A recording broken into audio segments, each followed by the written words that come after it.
राजनीतिकरण हो रहा है, आम आदमी पार्टी पहुंच रही है केजरीवाल। ये राजनीतिकरण शुरू से, मैं तो फर्स्ट डे से कह रहा हूं कि ये खिलाड़ियों का धरना नहीं है, ये कुछ षड्यंत्रकारी लोग हैं जो हमारी पार्टी को नुकसान पहुंचाना चाहते हैं, जिसमें मुझे मोहरा बना रहे थे। यानी कि निशाना जरूर आपके ऊपर है, लेकिन लक्ष्य दूसरा है कोई नहीं, निशाना हमारे ऊपर है, हम बहाना है, निशाना और है, और निशाना आ रहा है। आज देख लिए जैसे जांच कमेटी पर आपने कैसे सवाल खड़ा कर दिया। आपके कहने पर एक ऐसे व्यक्ति को कमेटी में शामिल किया गया जिसको नियमतः नहीं शामिल किया जा सकता था, क्योंकि उसी ने धरने की परमिशन ली थी, और उसके बावजूद भी उसको कमेटी में शामिल किया गया। आपको लगता है सरकार झुकती चली गई है इन लोगों के साथ? यही वजह है कि मांग भी बढ़ती चली गई। अब देखिए, मैं सब चीज़ों पर नहीं बोल सकता, मामला सुप्रीम कोर्ट में है और सुप्रीम कोर्ट के संज्ञान में है और पुलिस के निगरानी में है, मैं बहुत कुछ नहीं बोल सकता। सांसद जी, आप इस बात का दबाव कही थी कि आपने जो ऑडियो थी वो ऑडियो किसको दी है? वो जो खिलाड़ी की ऑडियो, जांच कमेटी को। कौन खिलाड़ी था ये कोई जरूरी है भाई? जांच कमेटी को दे रखी है, वो लड़कियों से बात करता है कि भाई देखो, कोई लड़की बात कर लो, कोई लड़की किसी भी तरीके से कोई लड़की ले आओ, और ले आए, क्योंकि जो आईओ के सामने जो बच्चे पेश हुए हैं या जो बच्चे ओवरसाइट कमेटी के सामने पेश हुए हैं, उसमें वो बच्चा नहीं था। यद्यप मुझे उस बच्चे का नाम पता भी नहीं मालूम है, लेकिन वो बच्चा नहीं था। सांसद जी, जैसे कि 16 से 18 जब खेल हुआ, तो क्या इस खेल को जो पहली बार रोका गया था और दोबारा हो गया, इसके बाद ये टाइमिंग क्या कैसे देखा जाए कि ये धरना शुरू हो गया? अब देखिए, बहुत अच्छा सवाल आपने किया। ये कहते हैं कि मुझे कुश्ती को बचाना है, इसलिए हम इस धरने पर बैठे हैं। हमारे देश को एशिया चैंपियनशिप जूनियर अलॉट थी, आपने पत्र लिख करके उसको कैंसिल करवा दिया, ये इन्होंने कुश्ती को बचाया। दूसरा, ओपन नेशनल टूर्नामेंट हो रहा था, उसको इन्होंने रद्द करवाया, एक काम ये उन्होंने कुश्ती को करके बचाया। महिलाओं का कैंप चल रहा था, बच्चियां आ चुकी थी, उनको कैंप छोड़ करके भागना पड़ा और वो आज तक कैंप नहीं लग पाया, ये इन्होंने कुश्ती को बचाया।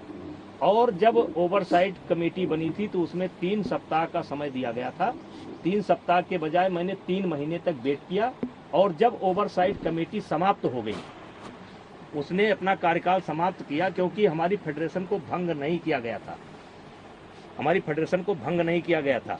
जब ओवरसाइट कमेटी ने अपने आप को ये हो गया कि अब ओवरसाइट कमेटी नहीं है, तो चूंकि देश में जैसे इस समय एशिया चैंपियनशिप होना है, फिर वर्ल्ड चैंपियनशिप होना है, हमारे यहाँ खेल रुका हुआ है, कोई नेशनल नहीं हो रहा है, कोई ओपन नेशनल नहीं हो रहा है, तो जब नेशनल नहीं होगा, अब जैसे कैडेट है, अगर कैडेट का नेशनल नहीं होगा, अंडर 15 का नेशनल नहीं होगा, तो एशिया जाने के लिए टीम कैसे बनेगी? एक प्रक्रिया है ये कि पहले हमको कराना पड़ेगा। हमारी फेडरेशन भंग नहीं थी, हमने जो है इस खेल को करवाया। अब ये खेल को करवाया तो हमने भाई हरियाणा के खिलाड़ी लड़े, बहुत बड़ी संख्या में लड़े, बच्चे मेडल लेकर के गए। मैंने कोई मेडल सेरेमनी नहीं की, मैंने कोई मेडल सेरेमनी नहीं की, मैं कभी अखाड़े पर नहीं गया, मैं जो है बैठ करके अपनी कुश्ती को देखता रहा। कुश्ती देखने का अधिकार मुझको भी है। हरियाणा की कई बच्चियां मेरे पास आईं कि सर मुझे फ़ोटो लेना है। हमने कहा बेटा आज फ़ोटो खिंचाओगे और कल इसी फ़ोटो पर मुकदमा लिखाओगे। उन्होंने कहा नहीं सर मुझे तो लेना ही लेना है। फिर उनकी माँ निकल करके आ गई, सर मुझे लेना ही लेना है, फ़ोटो ले गए। और उसके बावजूद भी मैं मेडल सेरेमनी नहीं किया। लेकिन ये कहते हैं कि मुझे खेल को बचाना है, तो खेल को बचाना है तो नेशनल को बंद कर देना है, ओपन नेशनल को बंद कर देना है। ये खेल को बचा नहीं रहे हैं और ये आने वाले समय में पता चलेगा कि इस 4 महीने के अंदर इन्होंने खेल का कितना बड़ा नुकसान कर दिया है। जी, इंटरनेशनल लेवल के खिलाड़ी नेशनल में भाग लेना नहीं चाहते थे, आप चाहते थे कि जो उत्तर प्रदेश के खिलाड़ी हैं, दूसरे राज्यों के खिलाड़ी हैं, वो भी भाग लें ताकि एक्चुअल जो खिलाड़ी अच्छा परफॉर्म कर रहे हैं वो आगे निकाल सके। क्या एक ये भी बड़ा कारण है जिसकी वजह से वो लोग जो उसमें धरने में बैठे हुए हैं, आपके खिलाफ बैठे हुए हैं? देखिए, एक समय ऐसा था कि टीम कहीं की हो, खिलाड़ी हरियाणा के रहते थे, मैंने उस पर प्रतिबंध लगाया। लेकिन मैंने प्रतिबंध लगाया कि हरियाणा का खिलाड़ी अपने ही राज्य से खेलेगा। अब यहां पर यह सवाल उठा जब ये मैंने प्रतिबंध लगा दिया कि हरियाणा का खिलाड़ी अपने ही राज्य से खेलेगा, तो हरियाणा में गेम बहुत ऊपर है। हरियाणा में 10वें नंबर का जो बच्चा होगा, 12वें नंबर का बच्चा होगा, वो भी कई राज्य ऐसे हैं उनसे अच्छा है। तो अगर हरियाणा को टोटल हम ब्रेक कर देंगे कि एक खिलाड़ी हिमाचल से ही खेलेगा, एक आसाम से खेलेगा, एक ही हरियाणा से खेलेगा, तो इससे हरियाणा का यानी कि खेल का बहुत बड़ा नुकसान होगा।